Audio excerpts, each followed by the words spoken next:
tonggokan wang dihulur, timbunan bantuan dikumpul, setulus simpati di lubuk hati, seikhlas kasihan sepenuh jiwa, replika cek diusung merata.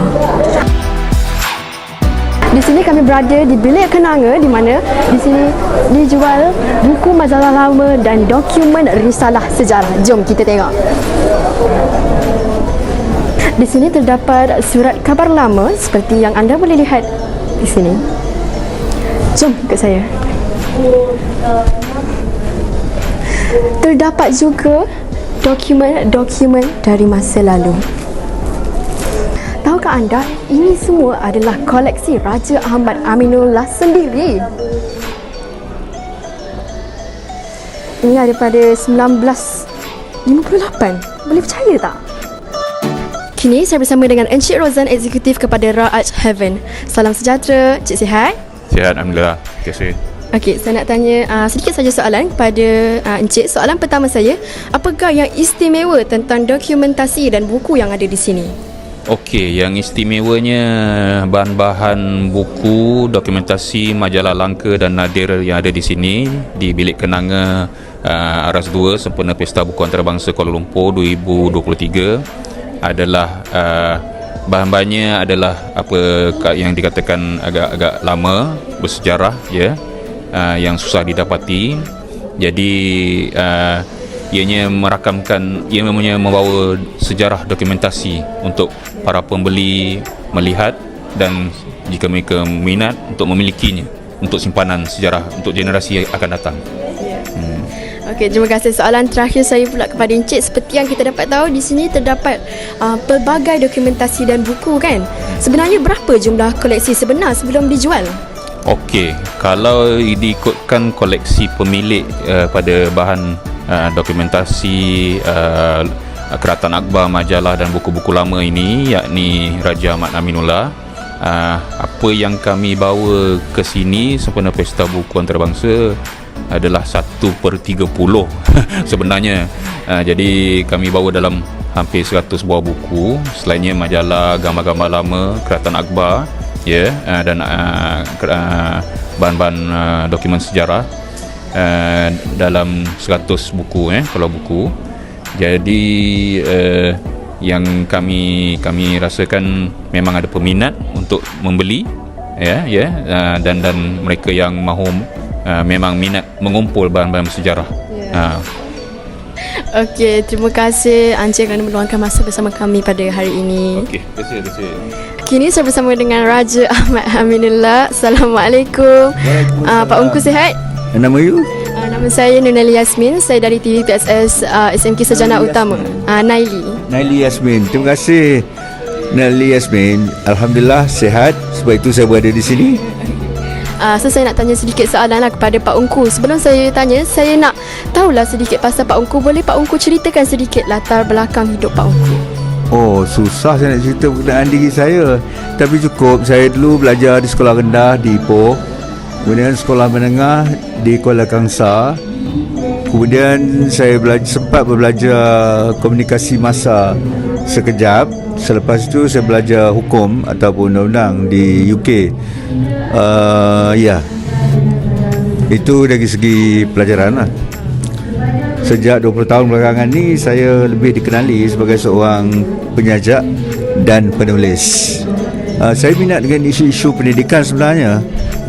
Yes. Sebab waktu saya di sekolah dulu, saya mempunyai guru-guru yang baik, yang bagus, yang membuka pintu pemikiran saya, jendela pemikiran saya kepada hal-hal bukan saja kepada hal-hal akademik, tapi pada persekitaran kita, hal-hal kemasyarakatan, hal sosial, hal budaya. Ramai daripada cikgu-cikgu saya, walaupun mereka mengajar sains ataupun seni ataupun sastra, mereka membuka jendela pemikiran saya. Dan untuk itu saya amat berterima kasih kepada suatu profession yang pada saya, dan saya tulis ni dalam buku seminar tawan, profession perguruan. It is one of the most vital professions in the process to develop this beautiful country of ours.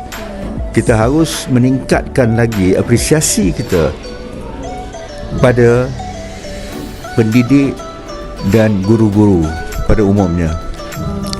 Itu pandangan saya lah. Ya. Terima kasih. Saya nak tanya sedikit saja soalan kepada Pak Ungku. Soalan pertama saya, sejak bila Pak Ungku membuat koleksi dokumentasi dan buku-buku yang ada di sini? Saya penulis, tapi bahan-bahan ini sebahagian besarnya saya masih ada buku-buku yang saya menang sebagai hadiah waktu primary school. Buku hadiah untuk tak apa-apa lah kan, untuk I don't know, best paper, what I still have. Saya masih punya buku, misalnya harap-harap tak dilihat sebagai riak atau ujub lah. Saya punya buku yang saya diberi ataupun yang saya pilih sebab saya diberi voucher untuk kertas MCE. MCE ni peperiksaan tingkatan 5 dulu. Dan for the English paper, kononnya saya mendapat the best paper in the Commonwealth. Sebab waktu itu dia diperiksa di Cambridge.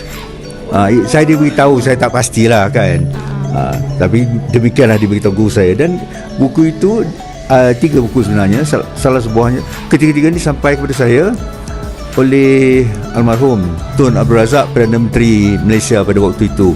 Waktu dia datang ke speech day di sekolah saya. Ya, tahun 73. Ya. Jadi saya simpan buku-buku dan macam majalah-majalah ni. Ada yang saya beli kemudian, tapi sebahagiannya memang yang saya beli dulu. Majalah Sarina ni misalnya saya pernah menulis 2 atau 3 kali, tak banyak lah dulu. And then majalah Pengasuh pun saya pernah tulis yang Jawi itu sekali, itu sekali saja. Dan kerana saya pernah bekerja di antara lain sebagai jurnalis ataupun wartawan di New Straits Times pada tahun 70-an ya. Dan pernah diminta untuk menulis kolom di akhbar berkenaan, juga pernah menulis, tetapi tak banyak kali, tapi ada menulis. Ya. Tapi kalau macam sajak tu saya start menulis zaman sekolah lagi. Dan kalau buku Menyarung Jiwa tu memang ada termasuk sajak yang saya tulis waktu saya tingkatan 5 atau lower 6, saya tak ingat. Tapi tak disiarkan. So bila tahun 2004, apabila syarikat yang dimiliki oleh sekarang ni Sastrawan Negara, Bahar Zain, menerbitkan buku itu, dia dikumpulkan sajak saya dikumpulkan daripada tahun 1973 when I was in lower 6 sampailah pada 2003 dan diterbitkan atas nama Menyarung Jiwa. It is there, the book is there. Yeah. Okay, soalan terakhir saya kepada Pak Ungku, mengapa Pak Ungku rasa generasi di Malaysia sekarang ni perlu belajar atau mengetahui sejarah pada zaman lalu? Kita sebenarnya sentiasa diingatkan bahawa sejarah itu penting. Kadang-kadang waktu zaman sekolah kita rasa boring lah sejarah ni. Tapi trust me, at the end of the day it is very useful. Sebab itu kita sentiasa diingatkan dengan soal apa itu, misalnya istilah memory against forgetting. Itu mempunyai nuansa untuk mengingati masa lalu. Ataupun dalam teks agung kita, ya, dalam teks agung kita sentiasa ada peringatan untuk belajar daripada peristiwa-peristiwa sejarah yang dikisahkan dalam Quran misalnya kan.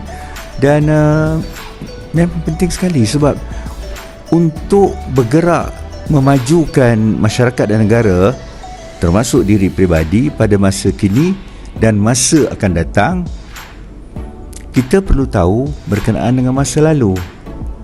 Bukan untuk bernostalgia, bukan untuk bermegah-megah, oh dulu kita hebat dulu, no. But we need to know that dulu kita pernah hebat, kita pernah jadi